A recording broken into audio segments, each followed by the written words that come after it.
North Vietnam, the heart of enemy territory, had evolved into a fortress ringed by the latest Soviet weaponry.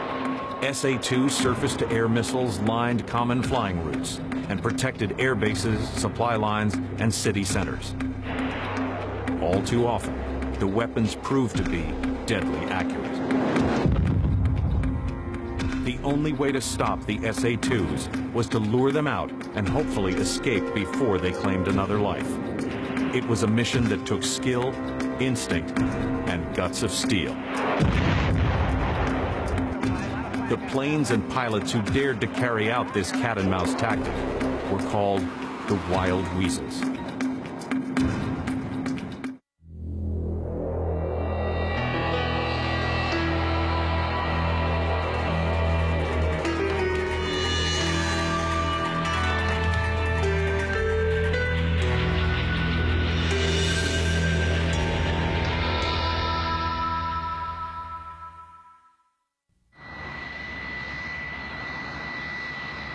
American planes and pilots were engaged in a massive bombing campaign against North Vietnam called Rolling Thunder.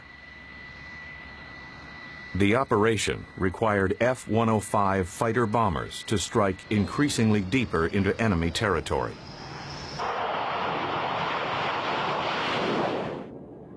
Carrying payloads of 500-pound iron bombs, the planes went after the communist war-making capability. Bridges, refineries, and rail yards were just a few of the strike fighters' targets.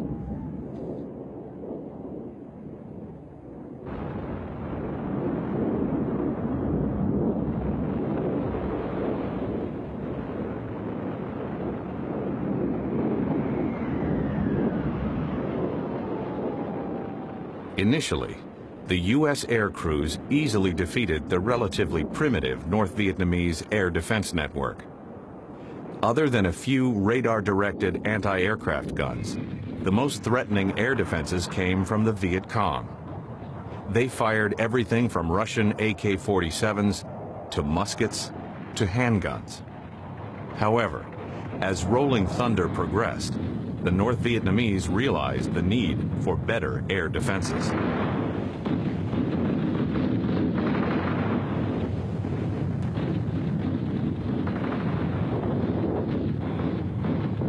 Soon, greater numbers of big anti-aircraft guns, ranging from 57 up to 120 millimeter, began to arrive from the Soviet Union.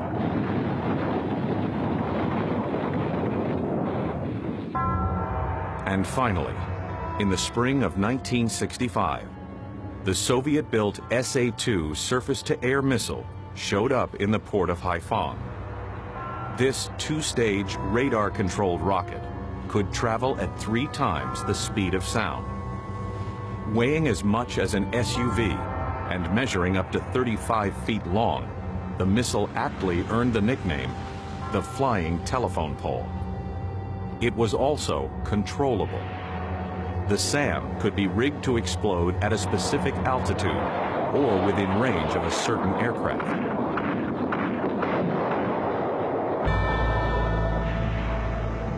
If a pilot was unaware that a SAM had launched, and if the radar trackers could keep the plane in their radar beam, the missile would strike with devastating accuracy.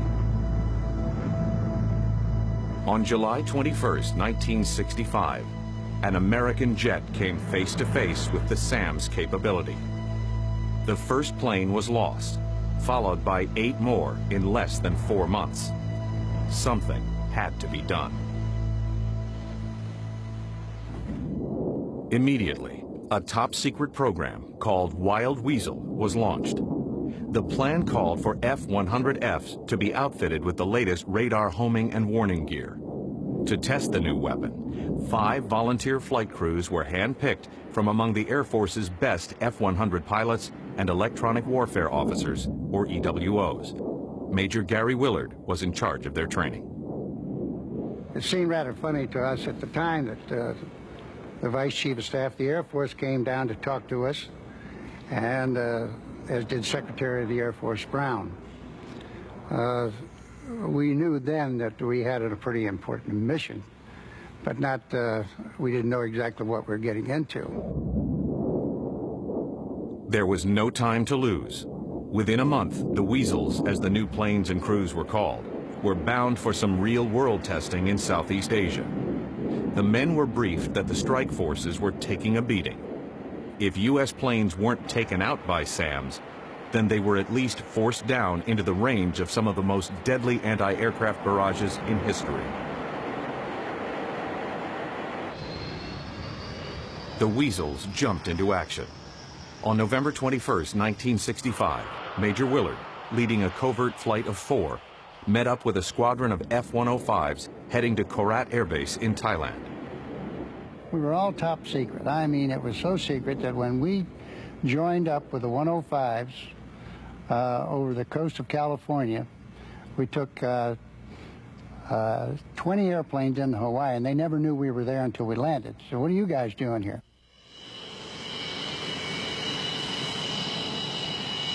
The overhauled planes were packed with a series of electronic sensors. With these, the electronic weapons officer, or BEAR, could find the type and direction of enemy radar.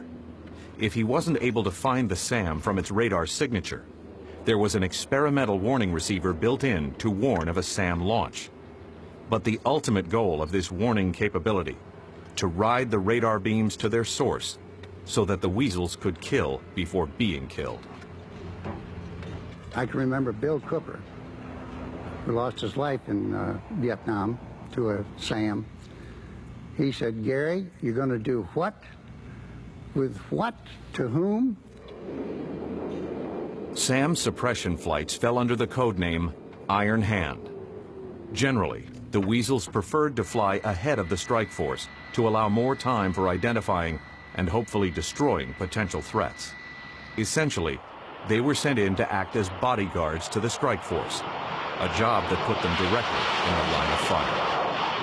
On December 20th, the Weasels learned firsthand just how dangerous their job was. 2 crews, led by John Pitchford and Bob Trier, were flying in typical formation ahead of a strike force of F-105s. 30 miles northwest of Hanoi, they picked up several enemy radar signals simultaneously. There was no time to react. Pitchford and Trier's plane was hit. Almost immediately, the hydraulics began to fail, and their F-100 nosed into an uncontrollable dive.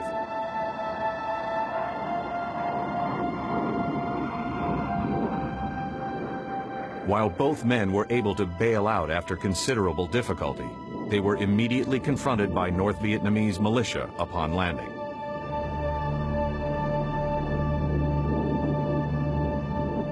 John and Bob didn't come back. John was a prisoner of war for over 7 years. Bob Trier, unfortunately, what we have been able to piece together, was killed trying to escape capture. So that was really a bad day. From that day forward, the Weasels changed their tactics.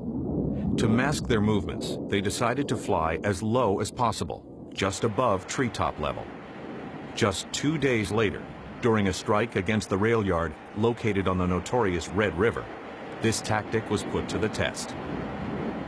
As soon as the lead Weasel crew crossed into North Vietnam, they identified a SAM radar signal that was apparently searching for their flight. The crew immediately dove to mask their position. Periodically, the crew popped up from behind the hills to fix a new bearing on the enemy signal. Soon, a second SAM radar was identified, while the first had locked onto and was tracking their aircraft. The pilot approached a tiny village where he discovered a well-camouflaged radar control van and 3 missiles.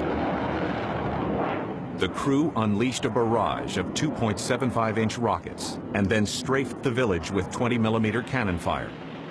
The pilot could see the North Vietnamese troops scattering from the site. The 20mm walked right into one of the SAMs, causing a large explosion. With smoke billowing from the site, the rest of the flight struck with tremendous force, repeatedly unleashing barrages of rockets and cannon fire until the site had been destroyed and the radar signal was off the air.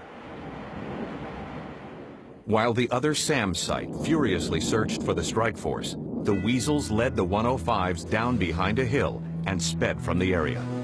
The mission had worked exactly as intended. The following day, the 7th Air Force publicized destruction of the SAM site to the world, but there was no mention of the wild weasels.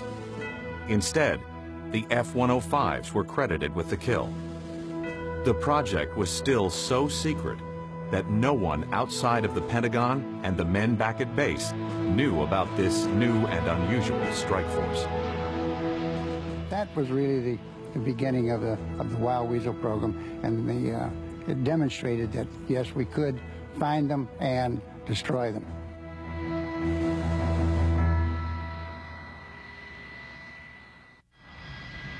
A secret program called the Wild Weasels, intended to counter surface-to-air missiles, has been deemed a success, but its fate is still uncertain. Two problems continued to plague the fledgling project. One was the speed of its aircraft, F-100. They were much slower than the F-105s they were supposed to protect. This forced the F-105s to fly at much slower speeds on approach to the target area, posing unnecessary risks to the strike pilots. This also meant that the slower Weasels were often left to fend for themselves on the way in and out of the target area. As soon as we came off the target, I noticed that we were alone, of course, because the 105s, the only thing we could see was them disappearing in the distance, heading south. So that, thereabout came that expression, first in, last out. Had nothing to do with anything amounting to a great amount of courage. It just was that we didn't have enough ghost stuff in our airplane to keep up with the 105s. Another problem had to do with the Weasels' ordnance load. They just couldn't carry as much as the F-105s. While both carried 20-millimeter rounds and rockets, the 105s also carried conventional bombs.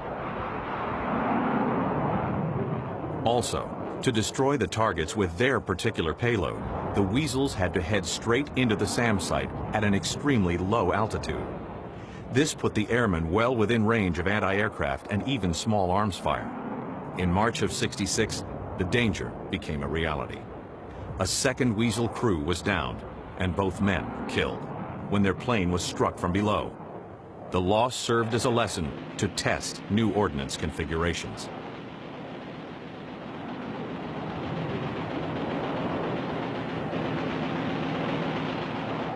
Cluster bomb units proved to be among the most promising for suppressing anti-aircraft fire and triggering explosions in the missiles. Each bomblet detonated just above the ground, sending thousands of steel pellets throughout the site.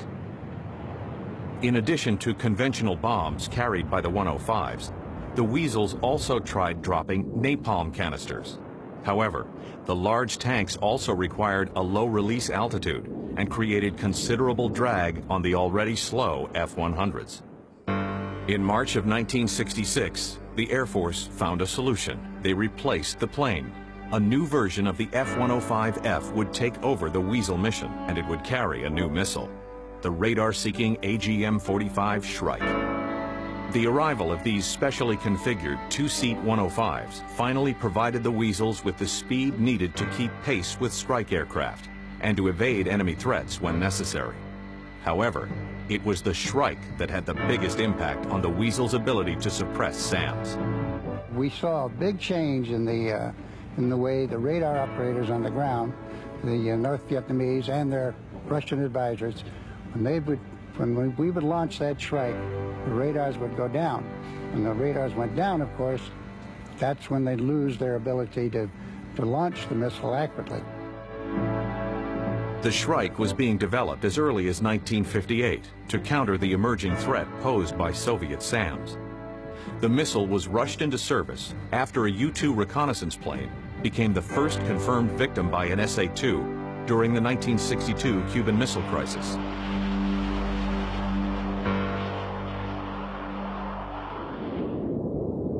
During a typical mission, the Weasels and all other strike aircraft joined up with a KC-135 tanker almost immediately after takeoff. The 105s were notorious fuel guzzlers. especially during combat operations, when pilots frequently employed their afterburners. As a result, it was critical for crews to take on the maximum amount of fuel possible before heading north. Once refueled, the Weasels moved out ahead of the flight, usually in a Y formation, with the strike aircraft trailing in the middle and some distance behind. For the duration of the mission, the safety of the entire flight rested in the hands of the electronic warfare officers, or bears. The real key to the Weasel mission is the guy in the back seat, or the bear. The bear has been trained to understand and to operate in an electronic environment. He knows the signals, he knows how to identify and to react to the signals, which ones are good and which ones are bad, which ones are going to hurt us. He's very proficient in the use of the weapons, even though he didn't actually fire the weapons themselves, but that's irrelevant. He could say shoot. In addition to monitoring radar threats on various scopes, the bear listened intently to hundreds of strange signals emitted by North Vietnamese radars. To his trained ear, each sound was quite distinct and contributed to a mental image of how radar operators on the ground were responding to the incoming strike force. It would have been impossible for the pilot alone to effectively digest the dense signal patterns over North Vietnam, but the bear could focus solely on pinpointing the location of enemy threats, instantly assign a priority to them, and recommend a course of action. We had essentially a receiver that picked up the frequency of the SAM radar. We turned in the direction. We had needles that told us that we were going straight into it. And at that time, we didn't have missiles that could go around the corner to hit the site. We had the Shrikes, which had to go straight in. And once we lined up, we thought we had a kill, we fired the Shrike. The Shrike had a range of 5 to 10 miles and was designed to destroy the radar control antennae by riding the signal beam back to its source. When the missile struck, its warhead scattered 23,000 steel fragments throughout the target. There was one hitch, though, with this anti-radiation missile. If the enemy radar signal shut down before impact, the Shrike's guidance system was rendered useless, and the weapon would miss its target. In addition, the missile had a relatively small warhead. As a result, Weasel crews and the 105s that accompanied them frequently struck sites with conventional bomb loads after a Shrike hit, just to make sure that the site was destroyed.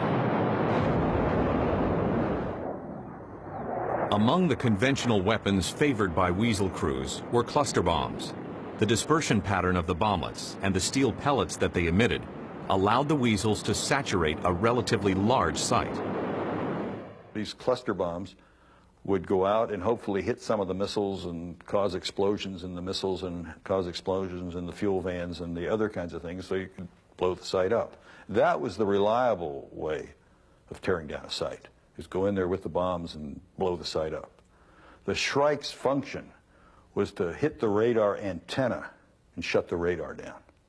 Maybe the Shrike would get into the radar van, but you wouldn't do damage to the rest of the site.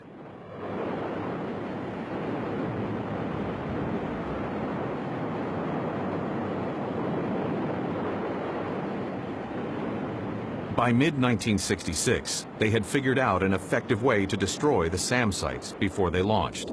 In the meantime, the threats had multiplied. There were far too many for the Weasels to take on individually. As a result, they simply tried to position themselves far enough out in front of the flight to act as a decoy for the missiles that were launched. To many strike pilots, this seemed like an admirable but somewhat suicidal goal. I felt the Weasels had the advantage because we knew where they were coming from, and we were expecting them. We were the decoys. So it was our job to invite them up to shoot at us and then get the hell out of the way. Weasel crews learned early on that they could evade oncoming SAMs in a high-stakes game of chicken, provided that they could actually see the missile. The bear immediately knew when a missile had launched. He and the pilot would then frantically search below for signs of a large dust cloud or for a smoke trail left in the rocket's supersonic wake.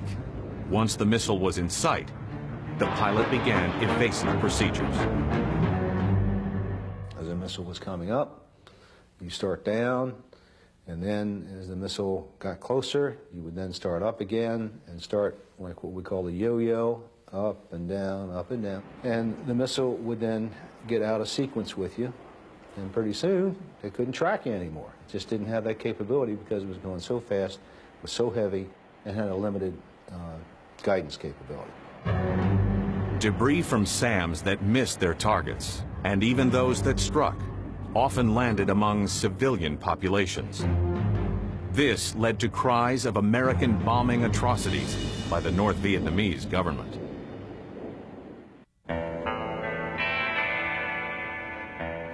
Teamwork was critical to the success and survival of Wild Weasel crews. The slightest bit of strife between the pilot and his backseater could ultimately pose a threat to an entire strike force. This guy and this pilot had to live in harmony. You know, they could not afford for these two guys to be bickering at each other. We tried to find out which guys really gravitated toward each other. We normally found out about that at the bar. The pilots and their backseaters were allowed to pair up into teams based on their own preferences. From that point forward, the crews lived, ate, socialized, slept, and trained together in order to develop close bonds. Trust between the bear and the pilot was the single most important element of their relationship. Many backseaters had never set foot in a high-performance jet fighter, let alone one that was threatened in combat. And many of the pilots had never flown with or wanted to fly with a backseater. In fact, many opposed the idea at first, but there was simply no choice in the matter. Weasel missions required the skill and attention of both men. We had a hot mic, so we could hear each other breathing. And whenever one of us had something to say, we talked. And there were crews, some crews that were talking constantly, so much so that when I flew with some of the guys that were big talkers, I asked them to just cut it. But my pilot and I, for whatever the reasons were, we were good friends. We understood each other. We were able to speak to each other. The reactions between the two of us, the interaction between the two of us was perfect. I mean, we survived. And I think that was the reason for having guys team up so they could learn to understand and know each other. And that was one of the keys to survival in the Weasel business, is that you and the pilot kind of worked as one guy rather than as two separate individuals. The crew's ability to anticipate each other's thoughts became critical when entering high-threat areas. The radios were often jammed with excited calls from other members of the flight. This, coupled with the endless array of audio signals emanating from enemy radars and other electronics, meant that communication had to be precise. We're getting flagged off the target one. Watch it. As a result, Weasel crews often communicated with grunts and one-liners. Even in dead silence, some crews felt that they could still communicate. Eagle flag, a lot of flag guys off that middle side. Roger, let's go get it.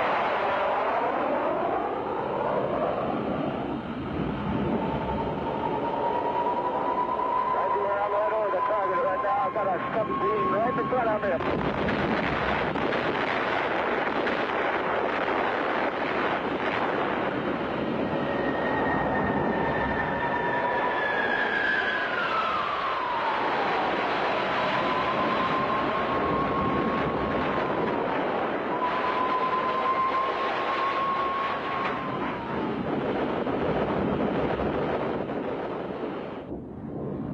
The Weasel's motto, first in, last out, did originate from the mismatch in airspeed between the slower F-100s and the F-105s that they escorted.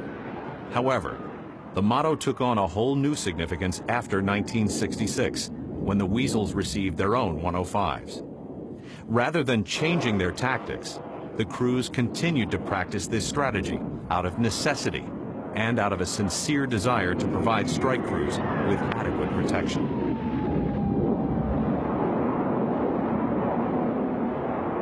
As the first in, last out says, we're in there looking for the threats. Hopefully we can kill them or get them to put their heads down or do whatever while the strike force comes in behind us. So we did lead the force in. And then when they left, yeah, we were hanging around to make sure nobody got them on the way out. Okay, this is Banjo. Got a contact down in the target area. Pull up about 10 degrees inside of point. Well, let me see. Get me lined up. Okay, keep turning left. Okay. A little out now. He's strong. My punch, he's going to get strong in a minute. Okay, I got him. As he goes to the left, and strong. And launch, take it down, take it down. Launch. This is Banjo. We just got a launch. Take it down, Bruce. Which way now? So get the launch, 11 o'clock. We can take it down. Roger, Banjo, take it down. We got a launch. We see the sun off the fan at 12 o'clock. I think we're all right for the time being. Everything else looks good. Okay, Detroit, listen, get out of here to the southwest. SAMs and flak were not the only threat that the Weasels had to contend with. There was also the ever-present threat of Soviet-built MiGs. And we got a bogey low at 2. Okay, Detroit, there's a MiG going, turning south here. Roger, I'm going in break off right. I see in loud and clear.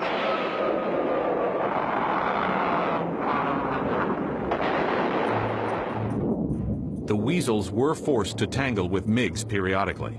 On April 19, 1967, Major Leo Thorsness and his bear, Captain Harold Johnson, became the first to down one of the Soviet planes. More victories would follow, along with several losses.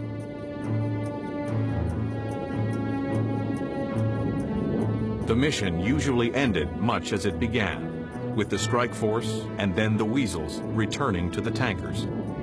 Refueling was so routine that time spent gassing up became a much-needed quiet moment for the crews to reflect. And it was about that time that when we hit the tanker that I would think about the mission, because during the mission everything is instinctive. You know, it's all calculated. You know what you're going to do. You know what you have to do.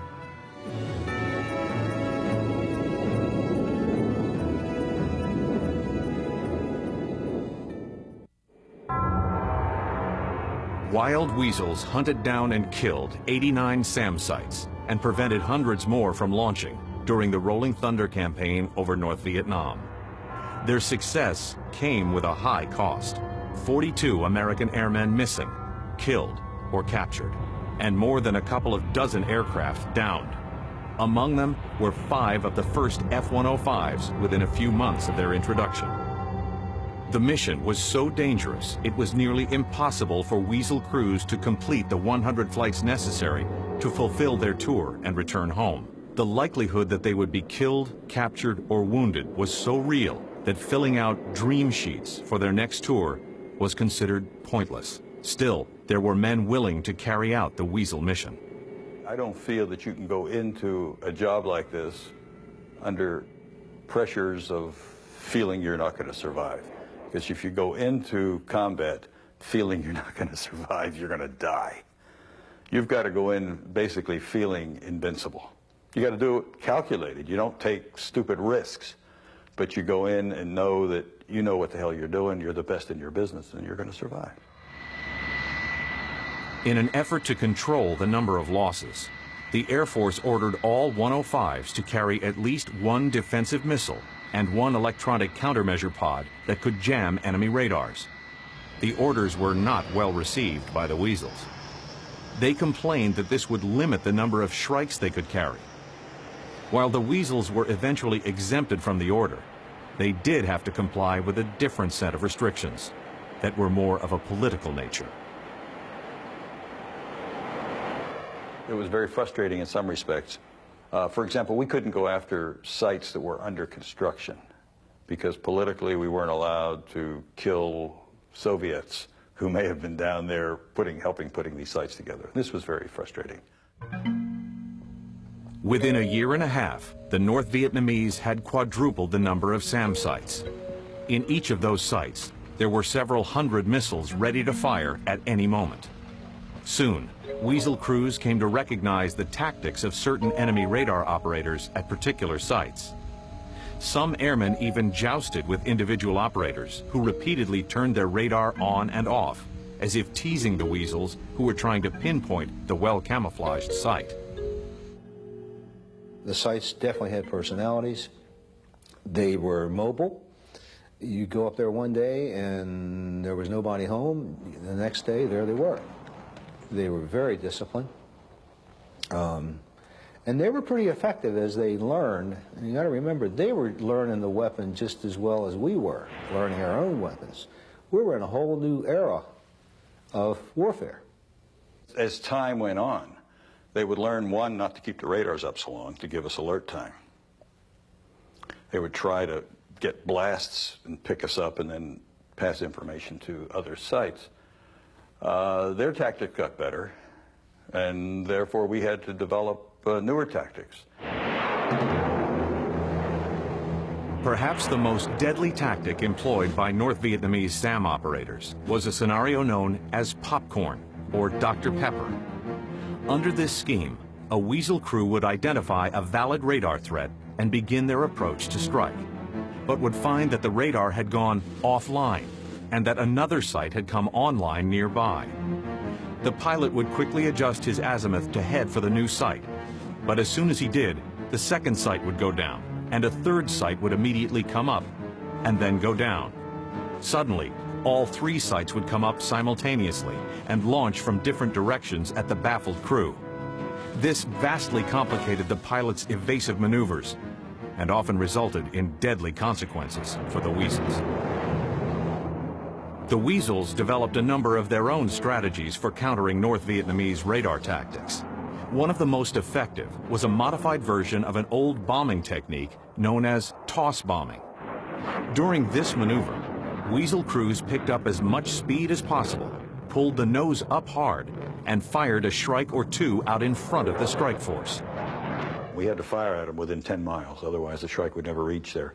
So you'd dip the airplane's nose until you get the Shrike needles that are in the front seat lined up, and then from that you estimate the range and how far you have to get nose up to launch it so that you could kind of lob the Shrike to hit the site.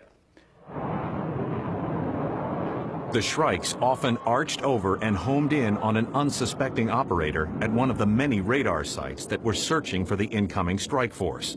Timing and a little luck were critical in this maneuver. If the radar operator suspected that a Shrike had been fired, they would immediately go off the air, and the missile would just fall to the ground. This particular strategy had an unintended but beneficial side effect that became a favorite tactic for many Weasel crews. Every time we dipped our nose, the SAMs went off the air because they knew they were going to get hit by the Shrikes. So that was one of the tactics we developed, that we would periodically go in there if we thought a SAM was, as soon as the SAM came on, dip the nose and he would shut off and the strike force would get in. I mean, the ultimate purpose was not to kill SAMs.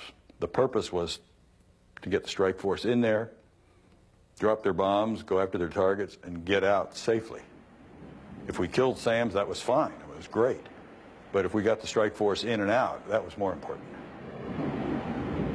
While the Shrike was an advanced weapon for its day, its limited speed and turning capability had a negative impact on the Weasel's ability to combat the SAM threat.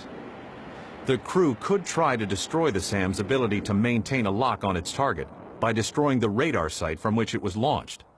But this would almost surely be a losing battle. There was one big rule that you had to remember, that the SAM SA-2 was faster and had a lot longer range than a Shrike. So you couldn't try to outshoot them.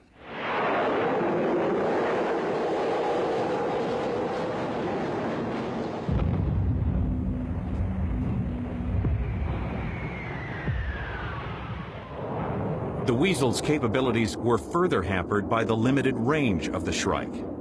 North Vietnamese radar operators were keenly aware of this shortcoming and learned to capitalize on it by shutting down just before the Weasels were in firing range. Once the radars were down, Weasel crews had to resort to the difficult and dangerous job of searching for potential SAM threats visually. You look for different signs. You look for roads going into some place that doesn't make sense for a road to go in. You look for a buildup. You look for trucks or other kinds of buildings that don't look like they belong in a village. Or the hardest ones, of course, were the ones that were buried in those trees. We had trees down there, if I remember, about 300 feet high. These are huge. And sometimes you wouldn't really see what you were looking for until you got down low enough to get hurt. The Weasels' ability to actually destroy SAM installations took a gigantic leap forward in May of 1968 with the introduction of the AGM-78 Standard anti-radiation missile. The Standard was enormous for an air-launched missile. It was 15 feet long and weighed nearly 1,400 pounds. But it provided Weasel crews with previously unheard-of long-range capability. Working in conjunction with one of the 105's radar receivers, the Standard could lock onto and strike enemy radars at a range of up to 60 miles. For the Weasel crews, learning to use the new weapon was easy. There wasn't any tactic involved other than being there. You had to tote those things up. We were carriers. We were trucks. We carried them up, got a lock on, fired it, and then got a lock on the next one, fired it, and turned around and went home. We were done. The missile did all the work. As a matter of fact, if we had overshot the target and they were still transmitting, it could turn around underneath of us and go back and hit them behind us. So the strike required you to get very close to the target, relatively close. And the Standard, we were miles away. I mean, they couldn't hear us, we couldn't hear them. All we knew was that they were operating.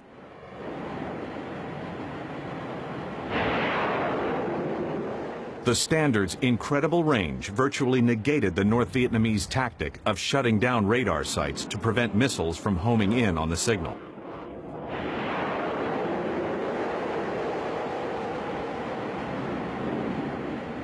Also, the large warhead would decimate the radar and the entire missile site. Once again, the Americans had a tool to destroy the latest Soviet technology.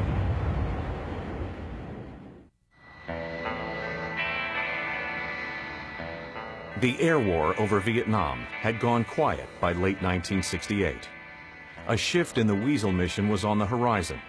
Slowly, Weasel units were pulled back and deactivated as President Richard Nixon handed over more and more of the war effort to U.S.-trained South Vietnamese crews. By the end of April 1971, only one Weasel squadron remained in Thailand. During the bombing halt, the Weasels provided escort to reconnaissance flights to monitor North Vietnamese troop activities.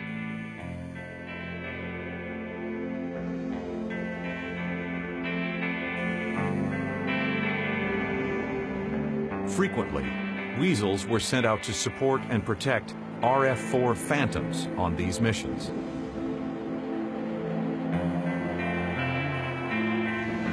What the U.S. planes observed was an increase in the flow of traffic on the notorious Ho Chi Minh Trail. It seemed that the North Vietnamese were using the bombing halt to stock up. An endless convoy of trucks bearing food, weapons, and ammunition streamed southward. The supplies were stockpiled in Laos and South Vietnam to support future offensives. As the flow of men and supplies increased, so too did the number of anti-aircraft threats. Within 18 months, enemy anti-aircraft defenses on the trail alone more than quadrupled. And further south, numerous SAM and radar-controlled anti-aircraft installations were put in place. The reconnaissance missions proved to be extremely difficult. The Weasel crews could see firsthand what was transpiring below, but the bombing halt prevented them from doing anything more than observe. From our perspective, it was frustrating because we knew the guys sitting on the ground in South Vietnam were going to get hammered because our government was allowing these guys to bring the supplies down.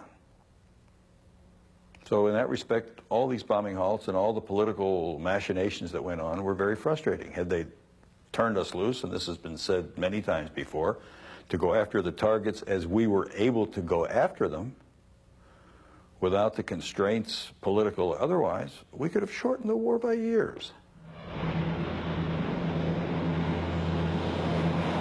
Once the bombing halt was lifted, Weasels were sent in with AC-130 Spectre gunships to stop the flow of supplies down the trail. Anti-aircraft and SAM sites posed the greatest threat to the large, slow-flying AC-130s. The threat was particularly heavy along the northern reaches of the Ho Chi Minh Trail, near the Laotian border with North Vietnam. By the end of 1971, North Vietnamese defenses threatened Spectre crews at every turn. Their anti-aircraft guns and missile batteries were located along the gunship's most commonly flown routes.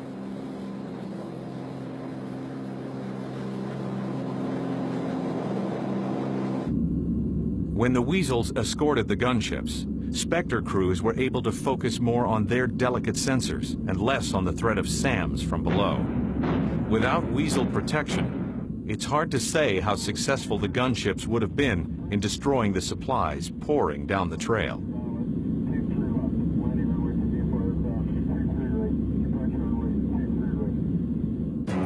The next big role for the Wild Weasels came after December 13, 1972, when the North Vietnamese government broke off all negotiations to end the war. President Nixon ordered an all-out bombing campaign against the North that came to be known as Linebacker 2.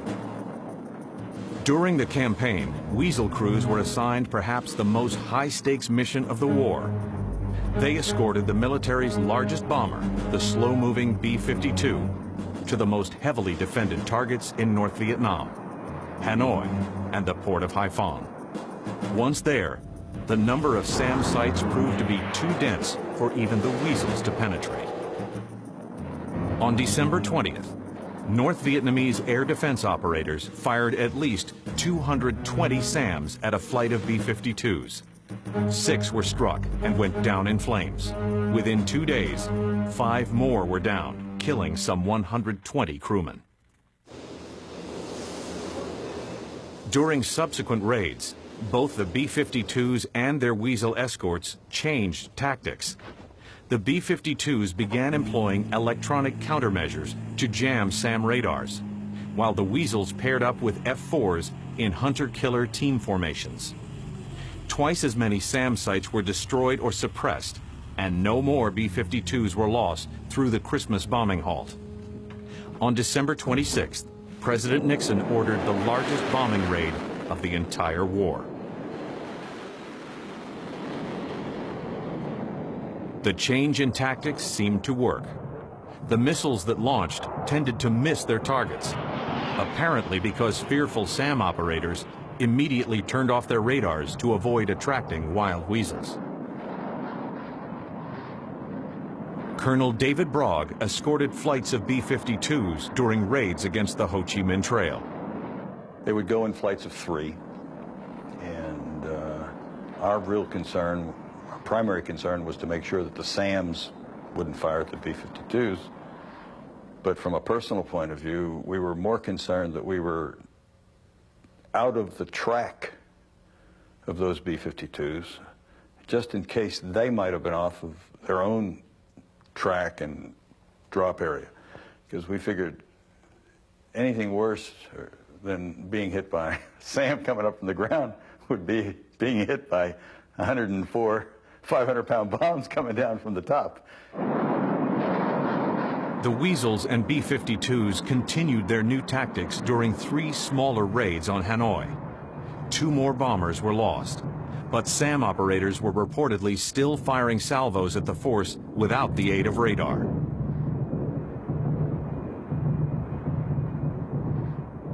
On December 29th, President Nixon ordered a bombing halt above the 20th parallel. 4 days later, the North Vietnamese government returned to the Paris peace talks and resumed negotiations in earnest. In the end, the Weasels' suppression of the SAM sites played a role in the bombing campaign's success. As the war in Southeast Asia drew to a close, the next generation of Weasel aircraft, the F-4C, was making its debut. By then, the probability that a Weasel crew could survive until their 100th mission, and thus the end of their tour, had improved considerably. Nonetheless, 48 Weasel crews were down throughout the war. This was the price paid for the hundreds of SAM sites that were destroyed and the thousands more that were forced off the air. But more importantly, it was the price paid for the hundreds of strike force pilots that were potentially saved. Ultimately, this relationship generated a strong sense of pride and camaraderie within the various Weasel squadrons and with the men and planes of other units they protected. We, as the 44th TAC Fighter Squadron at Korat Air Base, Thailand, was the Weasel squadron for that wing. We felt very strongly that we were protecting the guys in the 34th and the 469th on the missions that they were flying. And I think they felt the same way about us. They said, hey, these guys are in there protecting us and doing the job. So there was strong morale, esprit de corps. We had a lot of confidence in each other. The Wild Weasel mission remains an important component of U.S. air operations and will likely continue well into the future. For as long as there are manned aircraft flying offensive missions over ground-based defenses, there will always be a need for those daring enough to be first in, last out.